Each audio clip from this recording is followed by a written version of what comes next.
ఇకపోతే విద్యార్థులు, ముఖ్యంగా ఎస్సీ ఎస్టీ బీసీ విద్యార్థులు ముఖ్యంగా ఫీజు రియంబర్స్మెంట్ మీద చదువుతారు. 20 లక్షల మంది విద్యార్థులు, దేశ భవిష్యత్తు, రాష్ట్ర భవిష్యత్తు.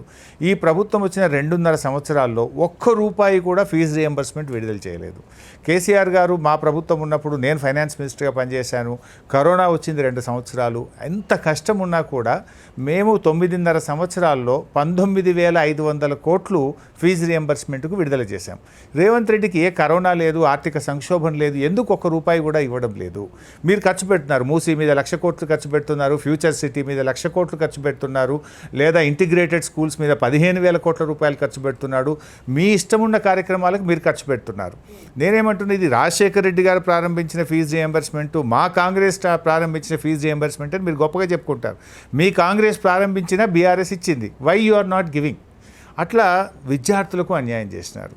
ఇకపోతే నిరుద్యోగ యువత, వారికి ఆశలు కల్పించారు. 2 లక్షల ఉద్యోగాలు ఇస్తామన్నారు. చూస్తే నిరుద్యోగ యువతకు జాబ్ క్యాలెండర్ కాస్త జాబ్లెస్ క్యాలెండర్ అయింది.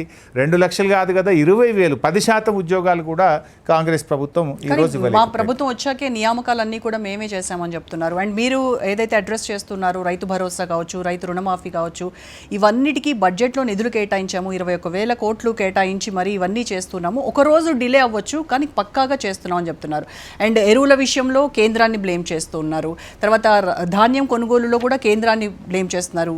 వాళ్ళు కేంద్రం నుంచి కొనకపోయినా కూడా మేము ప్రతి ధాన్యపు గింజను కూడా మేము కొనడానికి సిద్ధంగా ఉన్నామని చెప్తున్నారు. మంచి క్వశ్చన్ అడిగారండి.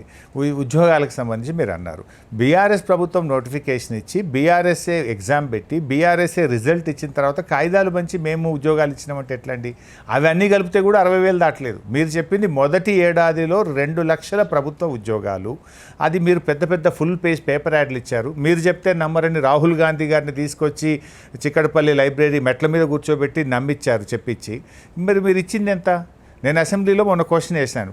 కాంగ్రెస్ ప్రభుత్వం అధికారంలోకి వచ్చినాక ఇచ్చిన నోటిఫికేషన్లన్నీ నియామకాలు చేసింది ఎంత అంటే స్పష్టంగా 16,000 అని అసెంబ్లీలో సమాధానం ఇచ్చింది ప్రభుత్వం. నంబర్ 1. మీరు అన్నారు రైతు బంధు మేము కొద్దిగా లేటుగా ఇస్తున్నాం కానీ ఇస్తాము అన్నారు. ఇప్పుడు ఒక రైతు బంధు ఒక పంటకైతే ₹1 ఇవ్వలేదు. ఒక రైతు బంధుకు ఒక పంటకైతే 3 ఎకరాలకు ఇచ్చి మిగతా ఎగబెట్టారు. ఈ రైతు బంధు ముఖ్యమంత్రి గారే నా నియోజకవర్గం సిద్దిపేటకు వచ్చి 45 రోజుల్లో మొత్తం 9,000 కోట్ల రైతు బంధు వేస్తానని పబ్లిక్ మీటింగ్లో చెప్పారు. ఇవాళ 65 రోజులైంది. 2 ఎకరాలకు ఇచ్చారు, రైతు బంధు ఇవ్వలేదు. ప్రతి పంటకు బోనస్ అన్నారు. పోయిన యాసంగిలో 1,100 కోట్ల బోనస్ ఇవ్వలేదు. ఈ యాసంగిలో ఇప్పటికీ ₹1 కూడా బోనస్ కింద డబ్బులు ఇవ్వలేదు. అంటే మీరు చెప్పడం ఎక్కువ ఉంది కానీ చేతల్లో మాత్రం చేయడం లేదు. మాటలు మాత్రం ఎంతసేపు ఏం చేసినా